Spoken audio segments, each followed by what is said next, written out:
Hello, my name is Jaleel Simon.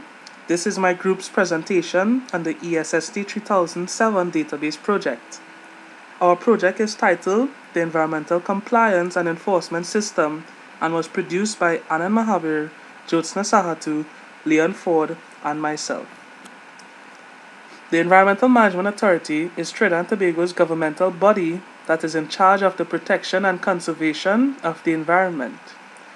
The EMA has legislation in place known as the Water Pollution Rules, which specifies the water quality parameter criteria for effluents being produced. Facilities that are discharging effluent are required to register with the EMA and submit monthly reports on their discharges. Currently, the EMA uses a traditional base filing system. This system does not allow for data to be easily cross-referenced and is not adequate enough to deal with number of reports being sent to the EMA from each facility, as monthly reports can range from 3 to 6 pages depending on operation. The heavy paper use is another factor of this system that makes it ineffective, as it is counterintuitive for an agency to incur such heavy paper requirements. The information is also at risk of being lost if a natural disaster or fire were to occur. Additionally, the system used by the EMA leads to transparency issues, as the data is only available at the main location in Port of Spain on weekdays during 8 a.m. to 4 p.m., which can lead to problems in getting data for stakeholders that are far away or time-pressed. Copying of these documents costs 50 cents a side, with the EMA not allowing documents to leave the register to be copied at other establishments. Hence, the financial costs can accumulate quickly, as seen with our project, where obtaining data were only records for 2 companies going back the span of a year were obtained due to financial restrictions. So the objectives of this system is to provide end users with accurate facility effluent discharge starting from the point of registration of the facility to current day, to improve full transparency of the EMA's procedures and allow for identification of facilities that are not in compliance. So, environmental science professionals can use the information in reports as reference materials. Academics can use the information for research purposes and for classroom material. Public interest groups or NGOs can use this data as a way to ensure that transparency is being achieved. This point is especially important due to recent events such as Sandals Hotel and the highway through the Aripo Savannas.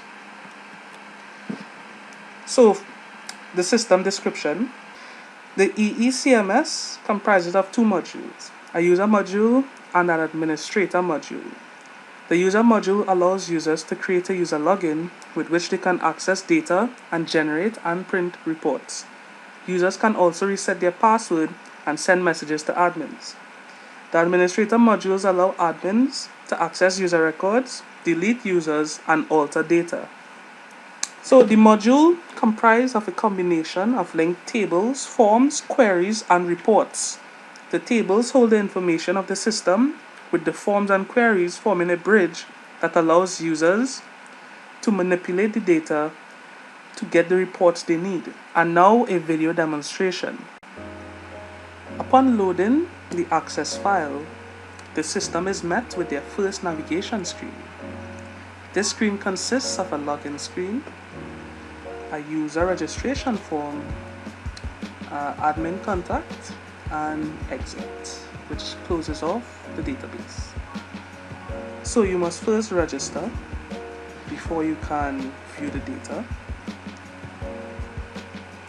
All fields must be filled out before you can actually register. So we are going to register this person.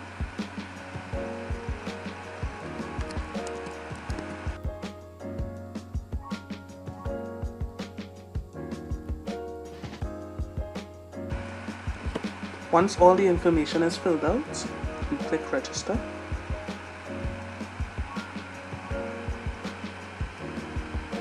And you can then log in.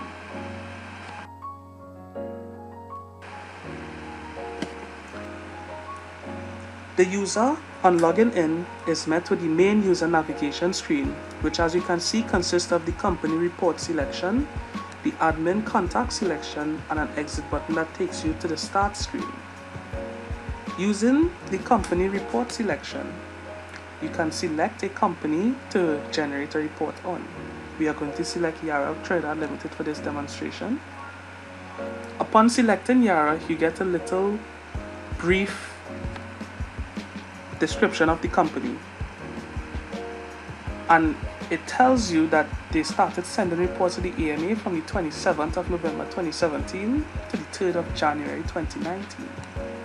So upon clicking generate report, you are prompted with the date of entry. So we will put in the 27th of the 11th month 2017, and once clicking OK, you get an end date. So we will put in the 31st of December 2018. On the report page, as you can also see, has the print feature and close feature. Clicking print allows you to save it as a PDF, which you can then view and print a hard copy through there. Closing sends you back to the EECMS user page, which you can then exit and send you back to the user login.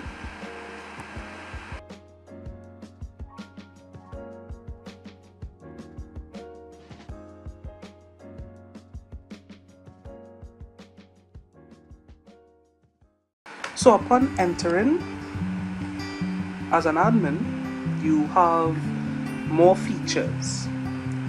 The admin section presents the admin with a navigation page, which as you can see consists of the company data entry tab, the user messages tab, user management tab, company report selection, and of course the exit button. So upon the company selection tab, we're going to use the Vehicle Management Corporation of Trinidad and Tobago for this.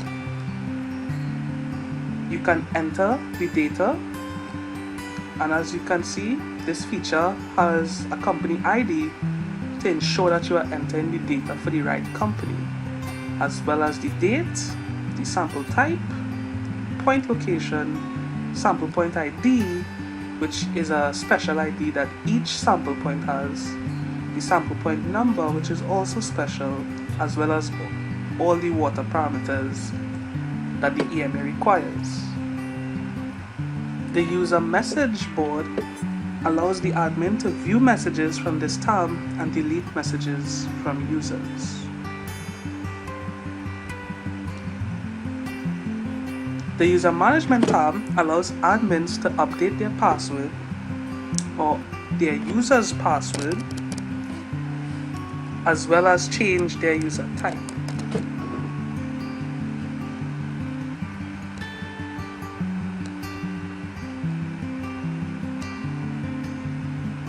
Company report selection tab allows the admins to view the users tab to ensure that information was filled in correctly.